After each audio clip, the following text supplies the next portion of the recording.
Mr. Chairman, and thank our witnesses for being here today. As a former USD of PNR, I feel like I have to defend Genesis in the sense of what it does and the fact that it does give a picture of looking at the whole medical thing, but it is the services, not Genesis, that decides what is acceptable medically and what is not. But with that, being the former USD PNR, readiness was part of my portfolio, and training fell under that. So my first question, General Fenton, is going to be about training.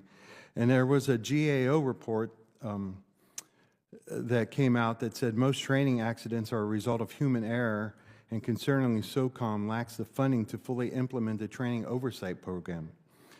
So does SOCOM have any plan to conduct any analysis of negative safety trends or reevaluate training assessment programs, since it was reported that 80% of non-combat incidents come from training? Representative, I'll start by saying first, any accident in training or worse yet, a death is absolutely not what we're all about. We are about rigorous, arduous training so that if in the event some of our teammates go into combat, that combat is easier than the training they've seen and the training we will do over and over again. I would take a little bit of umbrage or maybe even dispute with the fact that we don't do continual assessments of the safety at our various training courses. We do. We have a lot of training courses, assessment selection for our Army teammates, Air Force teammates, Marine teammates, Navy teammates, and those are looked at consistently, usually by what I would call an outer cordon of medical safety, very experienced civilian personnel to continue to address that. That's our sacred obligation to the moms and dads that send us their sons and daughters for these kind of standards-based training, and we do that.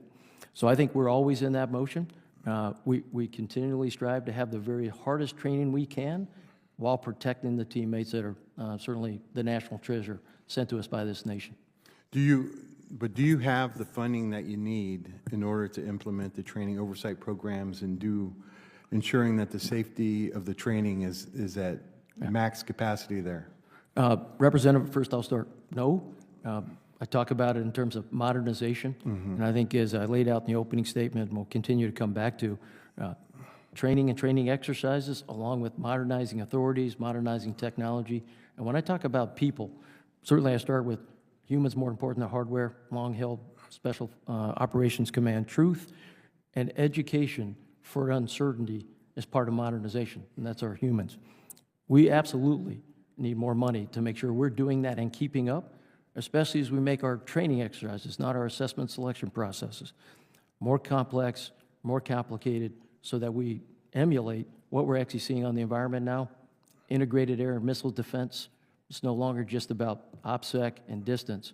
Now it's almost peer adversary systems everywhere. So I think absolutely, Representative. No, well, thank you, and I understand. I mean, the training, like you said, the job and the missions that your service members go out and have to do, they need to train at optimum levels. So, but we need to make sure, and I think, I don't want to speak for the committee, but I will do what I can to ensure that you have the funding, to ensure that you have the safety standards that you need to ensure that it's safe. Thank you, Representative. Mr. Jenkins, just one question for you here, sir.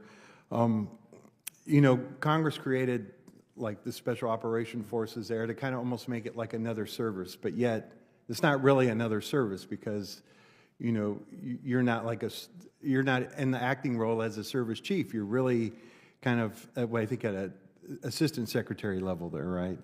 So do you feel that the fact that they've kind of taken this and kind of put it in there and started this off there away from the services, that has kind of had an effect on the funding as to maybe why the services may not be funding this, or it's not getting funded at the level because you're not at an equal level, and yet the services don't have control over this anymore, so they're not putting in the assets that they used to?